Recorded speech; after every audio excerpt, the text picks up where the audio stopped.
There's a kind of peace you only get living by the water. The kind where mornings start with the soft lap of waves against the dock and the smell of damp pine drifting in through the open windows. My place sat right on the curve of the lake, far enough from the tourist rentals that the only real company was the occasional loon gliding past. It wasn't fancy, but it was home. When I moved in, my mailbox was already on its last leg. The paint had long since peeled into flakes, and the post leaned at a drunken angle like it had weathered one too many storms.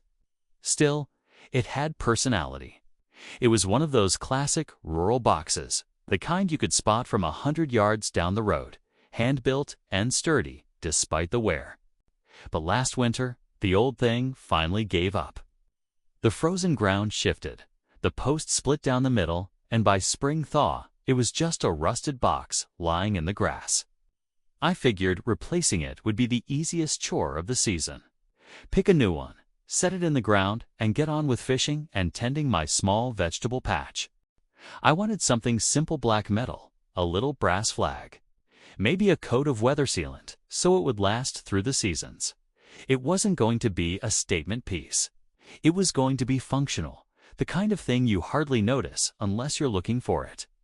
The spot where the old mailbox had stood was perfect, just a few feet from the lake road, shaded by a big maple tree whose roots knuckled up through the dirt like old bones.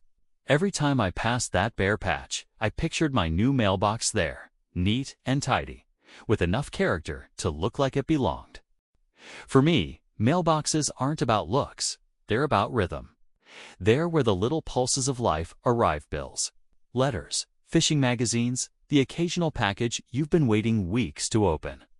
That small walk from the house to the roadside every day has a quiet satisfaction to it.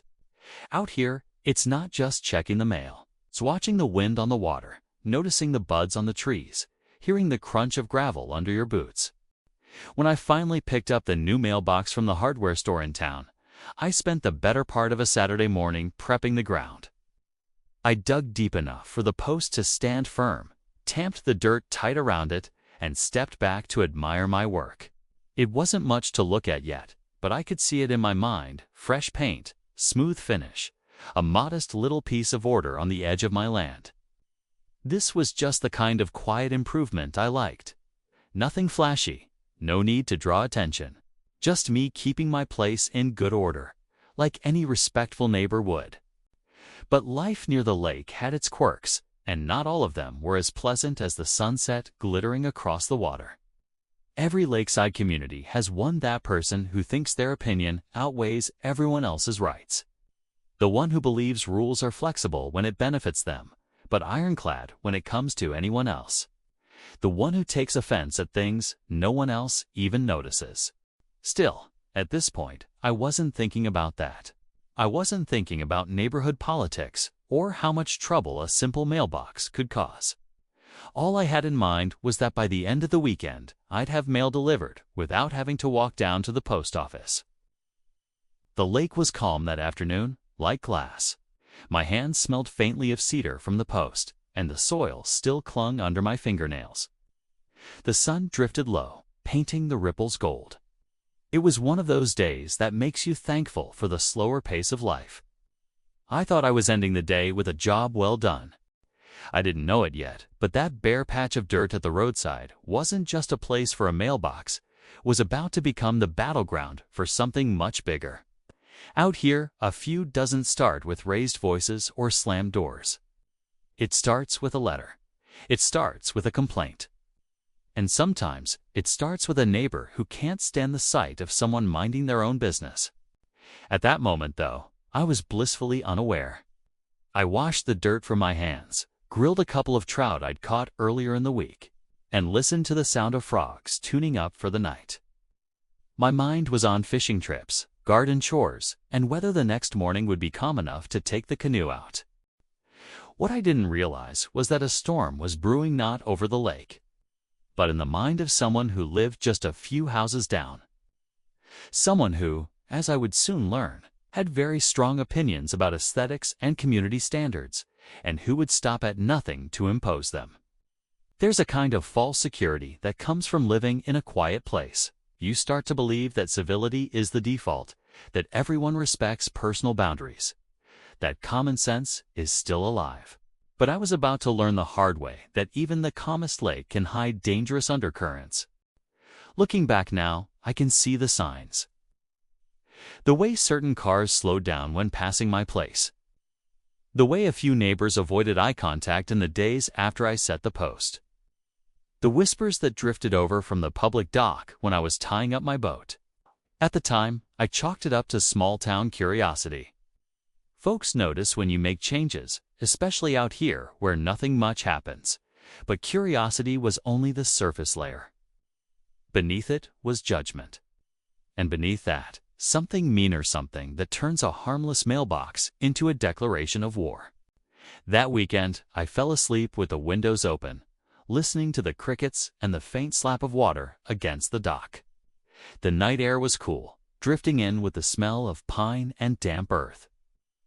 I thought about the next coat of paint, maybe planting a few wildflowers at the base of the post. It felt like the beginning of a small, good thing. I had no idea it was also the beginning of the biggest fight this lakeside neighborhood had ever seen. The first sign of trouble didn't come with raised voices or a knock on the door. It came in the form of an envelope, tucked into the frame of my front porch screen. The paper inside was stiff, the kind that crinkles sharply when you unfold it, and the wording was as stiff as the paper. At the bottom was the emblem of our so-called Lakeside Beautification Committee, a self-appointed body of busybodies I had never paid much attention to. They claimed my mailbox violated community aesthetic guidelines. That phrase alone was enough to make my eyebrow twitch. I read through the rest, expecting to see something reasonable. Maybe the post was too close to the road or the box needed reflective numbers for safety. But no, the complaint boiled down to this: my mailbox was an eyesore and did not align with the refined visual tone of the neighborhood. I stood there on my porch, looking out toward the road where my perfectly plain black metal mailbox stood on its cedar post, and I tried to imagine what exactly was offensive about it. It wasn't leaning, it wasn't peeling, it wasn't shaped like a fish or a cow or anything else that might invite a laugh. It was just mailbox, functional, neat. I knew exactly whose hand was behind the letter. Karen lived 2 doors down, in a lakefront house twice the size of mine, with a manicured lawn that looked like it had been painted green. She was the kind of neighbor who seemed to spend her life patrolling for violations grass too tall, boats tied up for more than 72 hours, Christmas lights still hanging in February. I had seen her at HOA meetings before, flanked by a stack of color-coded binders, talking about standards and property values, like she was defending a castle from siege. Apparently, my humble mailbox had become the latest threat to her kingdom. The letter gave me 7 days to remove or replace it, with the promise of escalating fines if I did not comply. 7 days. For something I had spent a weekend building, set in the ground with my own 2 hands. I thought about ignoring it outright, but that's the thing about people like Karen: if you ignore them, they don't disappear. They doubled down. The next morning, I walked out to check the mail and found her standing across the road, watching me from her driveway like a hawk eyeing a field mouse. She had that look about her, arms crossed, chin slightly raised, that said she was already writing the next complaint in her head. The lake shimmered behind her, calm and blue, but between us there was nothing but static. I tried to push her out of my mind, but it's hard to enjoy the rhythm of life by the water when you know someone's picking apart every detail of it. Fishing trips felt shorter. Evenings on the dock were interrupted by thoughts of how I'd deal with this mess. By midweek, the second letter arrived. This one wasn't just a request, it was a final warning. The language was sharper, the threat of fines more prominent, and the tone was dripping with smug authority. What caught my attention, though, was the little handwritten note at the bottom. We must maintain a consistent look for our neighborhood to protect our investment. That wasn't from the committee. That was from Karen herself. Protect her investment. That's what it came down to. My land, my labor, my mailbox, it was all just background scenery in the grand portrait she wanted to hang on her wall. She didn't care that I had lived here quietly, never once interfering with anyone else's business. She didn't care that my mailbox fit the rural lakeside character better than the glossy, plastic cookie-cutter boxes she favored.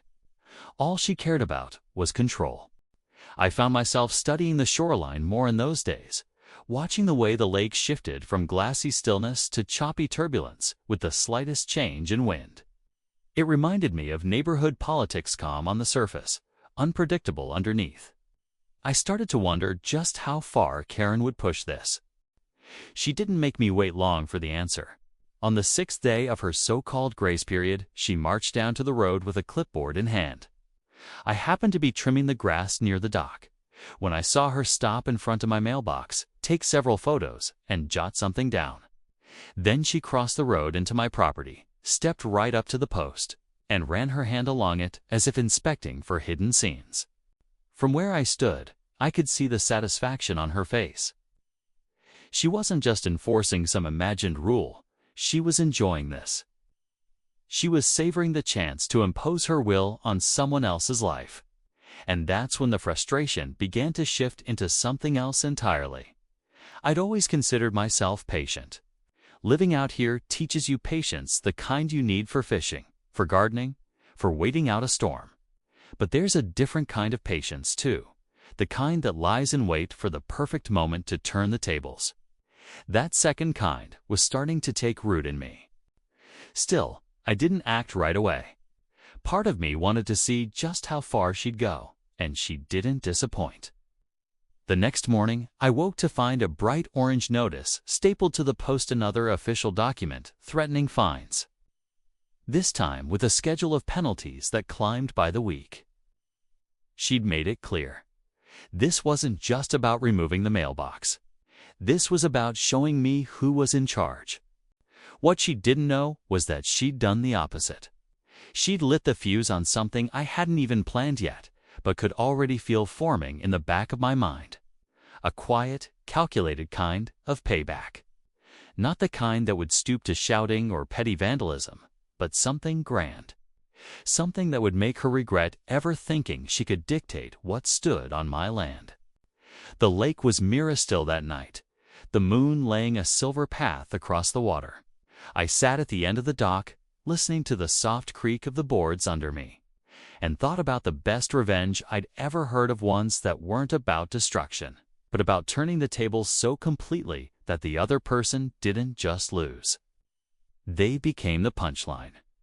And that's when the idea came to me. Not just to replace my mailbox, not just to keep it, but to build one so massive, so undeniable, that it would become the very symbol of the neighborhood. A mailbox she couldn't find a way, couldn't ignore, couldn't control. It would take planning, it would take effort. But as I sat there with the lake reflecting the stars back at me, I realized something important. Karen had taken my quiet and turned it into a challenge. And I never walk away from a challenge. Once the decision was made, my mind started turning over possibilities like driftwood rolling in the current. I didn't just want to keep my mailbox, I wanted to turn it into something. Karen could never erase from her perfect little vision of the neighborhood. Something she'd have to see every single time she looked out her front windows. It wasn't about spite for spite's sake. Out here, revenge works best when it's memorable, when it tells a story people pass along for years. If I did this right, the whole lakeside community would remember the day I fought back. And every time someone mentioned mailboxes, they'd think of mine first. I started by looking at the patch of land along the road where my current mailbox stood. It wasn't much, but it had potential. The soil there was solid and compact, which meant I could anchor something heavy without worrying about it leaning or tipping. I measured the distance from the road, the height restrictions for traffic clearance, and even the slope of the shoulder. The more I planned, the more I realized this wasn't just going to be big, was going to be monumental. The idea was simple. If Karen thought my modest cedar post mailbox was an eyesore, then she hadn't seen anything yet. I would build the largest mailbox this lake had ever seen. Not just tall, but towering. Not just functional, but absurdly, gloriously overbuilt. A mailbox that would turn heads from passing boats. A mailbox that could be spotted from the opposite shore. I started sketching designs at the kitchen table in the evenings. The base would need to be wide, something like a dock piling, sunk deep into the ground and anchored with concrete. The box itself would be scaled up so much that a grown man could step inside if he wanted. I thought about proportions, about symmetry, about how to make it both ridiculous and undeniably well-crafted. Out here, you learn to work with your hands, and I had years of woodworking under my belt. I could mill the lumber myself from cedar planks, using the same weather-resistant techniques people use for building fishing shacks. I'd reinforce the frame with treated beams so it wouldn't warp under its own size. The door would swing open on heavy-duty barn hinges, and the flago. The flag would be the size of a bedsheet, painted a bright, defiant red. The beauty of the plan was that there was no rule, none at all, about maximum mailbox size in our little patch of lakeside. The HOA had plenty of vague talk about appearance and uniformity, but not a single documented measurement for what was too big. That was going to be my loophole. And I intended to step right through it. I began collecting materials quietly, piece by piece, so as not to draw attention. Trips into town for dock repairs or shed maintenance became my cover story. I bought cedar beams from the sawmill, heavy bolts from the hardware store, and a couple of massive sheet metal panels from a salvage yard. Each delivery went straight to my boathouse, where I could work without curious eyes peering over fences. The lake was my ally in all this. Its surface carried sound away instead of toward me, and the boathouse muffled the rest. Inside, I set up sawhorses, spread my tools across the workbench, and started cutting the frame. The smell of fresh sawn cedar filled the air, mingling with the damp scent of water lapping against the pilings. The more I worked, the more I imagined Karen's face when she saw it. Not just the first moment, but the slow dawning realization that she'd brought this on herself. She wanted to erase my mailbox. Now it was going to become the neighborhood's defining landmark. As the pieces came together, I thought about all the ways I could make it even more impossible for her to fight. I'd paint it in tasteful neutral colors so she couldn't claim it was gaudy. I'd plant flowers around the base to make it look like a cheerful part of the landscape. And I'd make sure it was so solidly built that no amount of complaint letters could get it removed without heavy machinery. Every evening after work, I added another piece, another joint, another coat of sealant. The frame grew taller, the panels slid into place, the flagpole took shape. By the second week, it was towering over the workbench, impossible to mistake for anything ordinary. I worked in silence most of the time, letting the hum of the lake and the occasional cry of a gull keep me company. This wasn't just a project, it was a statement. Every stroke of the saw, every turn of the wrench was me reclaiming control from someone who thought they could dictate the smallest detail of my life. In between the building, I took note of Karen's movements. She'd taken to walking past my property more often, her eyes scanning for signs that I'd removed the offensive mailbox. Each time she passed without seeing progress toward her goal, I imagined her frustration building. And still, she had no idea what was coming. By the third week, the mailbox was ready for assembly. The base was a solid post, as thick as a tree trunk, sunk deep into a hole I dug and lined with rebar before filling with concrete. It could have supported a dock, maybe even a small pier. On top of that, the giant cedar box stood proud, smooth, and polished. With a gleaming metal door you could have driven a lawnmower through. The final touch was the flag. I'd cut it from a sheet of steel, painted it bright red, and mounted it on a hinge so it could be raised or lowered with ease. When it was up, you could see it from halfway around the lake, a bold, unmissable signal that mail had arrived. It was perfect. Too perfect to unveil quietly. I planned the installation for early morning, when the lake was still and the sun just starting to spill gold over the treetops. My truck idled at the roadside as I strapped the mailbox to the crane arm I'd borrowed from a friend who worked in construction.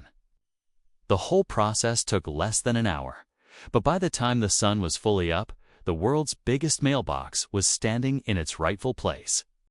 From the road, it looked comical, too big for any one person's needs, yet crafted with the kind of care that made it impossible to call junk. From the lake, it was even better. The cedar gleamed in the morning light, the flag flapped lightly in the breeze, and the entire thing stood like a sentinel at the edge of my property. I stepped back, took it all in, and felt the kind of satisfaction that comes from more than just finishing a job. This was a victory in progress. And I knew, without a doubt, that before the day was over, Karen would see it, and she would hate it. And the real fun would begin. The morning the giant mailbox went up, the lake was so still, it looked like someone had laid glass over the water. The sun hadn't burned through the mist yet, and everything was tinted gold from the early light. By the time I tightened the last bolt and stepped back to look, the flag caught the breeze and fluttered gently. It was hard not to smile. From where I stood, it didn't just look like a mailbox, looked like a monument. From the road, it dominated the view. The cedar shone like freshly polished furniture, and the proportions were so over the top they almost seemed unreal. A delivery truck slowed down as it passed, the driver craning his neck to take in the size of it. He actually pulled over for a moment, leaned out, and gave a low whistle before driving on. That was my first sign that I'd hit the sweet spot, not ugly, not sloppy, but impossible to ignore. The lake mirrored the whole thing perfectly, making it seem even bigger. From the far shore, I imagined it must have looked like a giant's toy dropped at the edge of the water. I'd planted flowers around the base the night before, adding bright splashes of color that softened the edges just enough to make it look intentional, almost artistic. It didn't take long for word to spread. Out here, nothing ever does. By mid-morning, a couple of neighbors had wandered down to the public dock, pretending to check their boats while their eyes stayed fixed on my roadside masterpiece. A few more cars slowed to a crawl as they passed. By lunchtime, there was a steady trickle of people walking by, some with their phones out, snapping pictures like they'd stumbled across a roadside attraction. And then came the moment I'd been waiting for. Karen's car pulled out of her driveway, heading toward town. I could see her slow down the moment my mailbox came into view. Her brake lights flared, and she came to a complete stop right in front of it. For a long moment, she just sat there, and even from my porch, I could picture her eyes moving over every inch, taking in the massive cedar post, the gleaming metal door, the towering flag. She didn't get out. She didn't wave. She just sat there long enough for another car to come up behind her and honk. Then she drove off without looking in my direction. I knew that wasn't the end of it. If anything, that was just her retreat to regroup. By the afternoon, the neighborhood had transformed into a sort of unplanned tourist stop. A fisherman in a baseboat drifted close to shore to get a better look. A family biking the loop around the lake stopped to take a group photo in front of it. I even caught a kayaker paddling right up to the dock, calling out something I couldn't hear but punctuating it with a thumbs up before pushing off again. The reactions weren't just about the size, they were about what it stood for. Out here, most folks keep to themselves, but they also understand the quiet joy of doing things your own way. And they understand, maybe better than most, the sting of having someone try to tell you how to live on your own land. The mailbox wasn't just a mailbox, it was a stand-in for every time someone had been told their fence was too tall, their boat too old, their lawn too wild. Karen, though, must have been seething. That evening, I noticed her pacing in her driveway, phone pressed to her ear, one hand waving as she spoke. The way she kept glancing toward my property told me exactly what she was talking about. I imagined her running down her usual list of contacts committee members, sympathetic neighbors, anyone who might join her crusade. The problem for her was that the mailbox didn't violate any written rule. It was fully functional. The postal worker could pull up, open the giant door, and slip the mail inside without any issue. The flag was in working order. The numbers were displayed in bold, easy-to-read type, and the craftsmanship was impossible to fault. Every edge sanded smooth, every board sealed against the weather. It was over the top, yes, but it was perfect. That perfection was my shield. No matter how much she hated it, no matter how ridiculous it made her feel, she couldn't tear it down without proving to the entire sneaker neighborhood that her campaign had nothing to do with standards and everything to do with personal spite. And judging by the number of people stopping to take pictures, she'd get no support for that fight. Over the next 2 days, the traffic past my house only grew. I started seeing photos of the mailbox pop up on local social media groups, captioned with things like, "You've got to see this," and "New Lakeside Landmark." Someone even tagged it on an online map as the world's biggest mailbox, maybe. By the 3rd day, there were kids riding their bikes down to pose in front of it, parents laughing as they tried to guess how many regular mailboxes could fit inside. People started leaving little trinkets in the oversized compartment to postcard here. A couple of wrapped candies, there like it was some kind of community treasure chest. Karen, meanwhile, had gone from pacing to glaring. Every time she drove past, her eyes stayed locked on it, her lips pressed into a thin line. She'd stop occasionally at the end of her driveway, hands on her hips, as if staring hard enough might make it disappear. But the harder she stared, the more it stood out. One evening, just before sunset, the light hit the cedar just right, turning it a deep, glowing amber. The lake reflected it back in perfect symmetry, the flag fluttering lazily above. It was beautiful in a way I hadn't even expected. That's when it really sank, and this wasn't just my revenge. This was my victory. The kind you don't have to shout about, because everyone can see it for themselves. The mailbox had gone from a target of petty criticism to a symbol of stubborn independence. It was mine, and it wasn't going anywhere. And every time Karen passed by, she'd be reminded that she'd started this fight, and she'd lost it. Still, I had a feeling she wasn't finished trying. People like her never are. But the more she fought, the more she'd have to reckon with the fact that her attempts at control had only made my statement louder. And the neighborhood, it seemed, was firmly on my side now. For the first time in weeks, I sat on my porch with a cup of coffee, watching the flag sway in the evening breeze, and felt a deep, settled calm. The kind you only get when you've stood your ground and turned someone else's malice into your own satisfaction. The lake was still, the air was warm, and the mailbox cast a long shadow across the road. A permanent reminder to anyone who thought they could bully their way into shaping my life. Not here. Not ever. The morning after the HOA's latest stunt, the neighborhood felt different quiet. But in that wrong sort of way, like the air before a storm. The usual sound of birds in the sycamore out front was still there, but even that seemed muted, as if nature itself was holding its breath. I stepped outside with my coffee, feeling the weight of the previous day still pressing on my shoulders.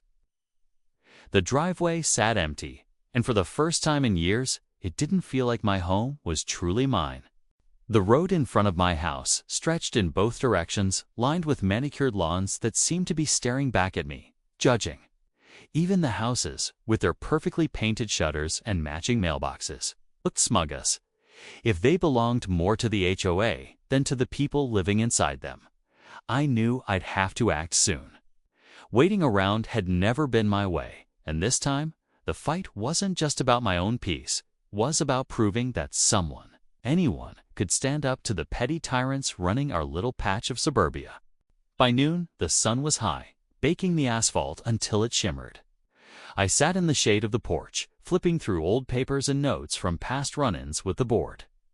It was all there, every ridiculous fine, every overstepped boundary, every empty promise of just following the rules.